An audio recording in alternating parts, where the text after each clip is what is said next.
भारत का गौरवशाली अतीत के इतिहास लेखन को कम्युनिस्टों की लेखन छाया से उबार कर भारतीय समाज छात्रों तक सच पहुंचाने हेतु संघ लेखन क्षेत्र में शैक्षिक नीतियों के स्तर पर केंद्र व भाजपा शासित राज्यों में क्या कर रहा है।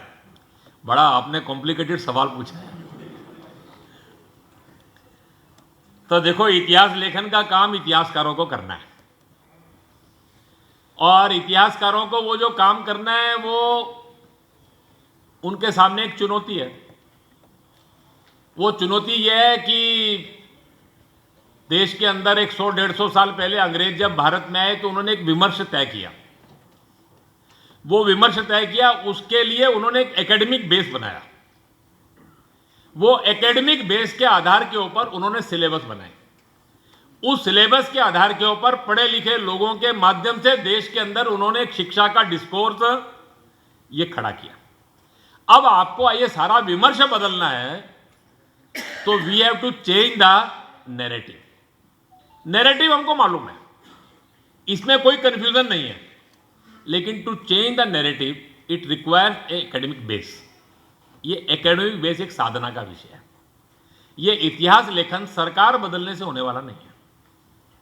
कोई सोचे कि सरकारें लिखने से इतिहास बदला जाएगा, ऐसा नहीं।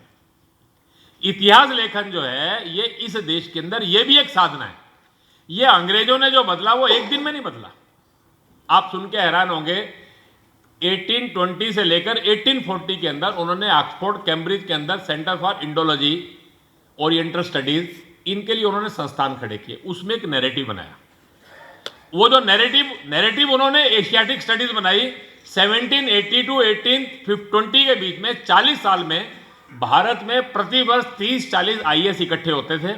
इकट्ठे होकर भारत का अध्ययन करके भारत को कैसे बांट सकते हैं, उन्होंने तय किया कि भारत में हमको 6 फॉल्ट लाइन खड़े करने हैं।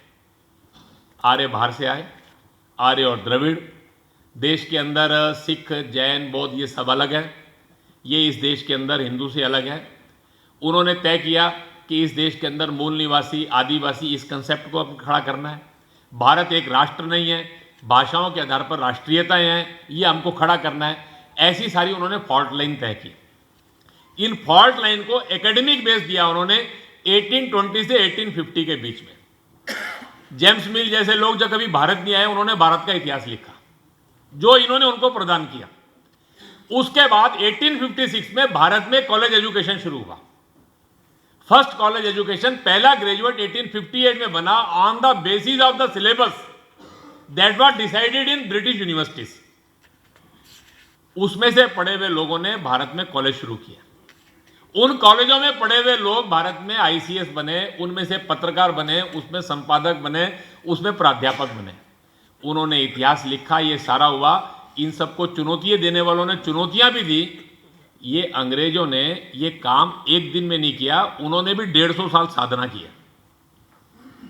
अगर बदलना है तो सरकार बदलते ही ये बदल जाएगा, ऐसा सोचने की जरूरत नहीं है। We have to decide the narrative.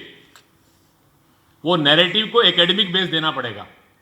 उस एकेडमिक बेस के लिए एंथ्रोपोलॉजिकल स्टडीज चाहिए, उसके लिए आर्कियोलॉजिकल आपको और एविडेंसेस देने पड़ेंगे, उसके लिए आपको स्क्रिप्चर्स के बेसिस देने पड़ेंगे। ये सारे देने के साथ साथ आपको उस के आधार के ऊपर, एकेडमिक बेस के आधार के ऊपर हमको सिलेबस में आना पड़ेगा, फिर ये डिस्कोर्स बदलेगा। ये ठीक है कि अंग्रेजों को 150 साल लगे, हमको 150 साल लगने वाले नहीं है, क्योंकि उनको एक झूठ खड़ा करना था, हमको सत्य को स्थापित करना है। ये कमरा है, अंधकार हो जाए तो आपको कुछ दिखेगा नहीं, ना मैं दिखूंगा ना आप दिखूंगा। प्रकाश ही तो लाना है। कुर्सियां तो वही हैं, आप भी यहीं हैं, मैं भी यहीं हूं। भारत में सब कुछ सत्य है, उसको उजागर करना है, इतना ही करना बाकी है।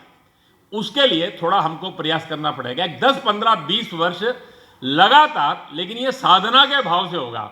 मैं कह रहा हूं और इसलिए बदल दो, इससे ये होने वाला ये नहीं है। इसके लिए आपको एक योजनाबद्ध प्रयास करना पड़ेगा। इसके लिए इतिहासकारों ने कुछ काम प्रारंभ किया है, उस क्षेत्र में काम करने वाले लोग और भी आगे ये करेंगे।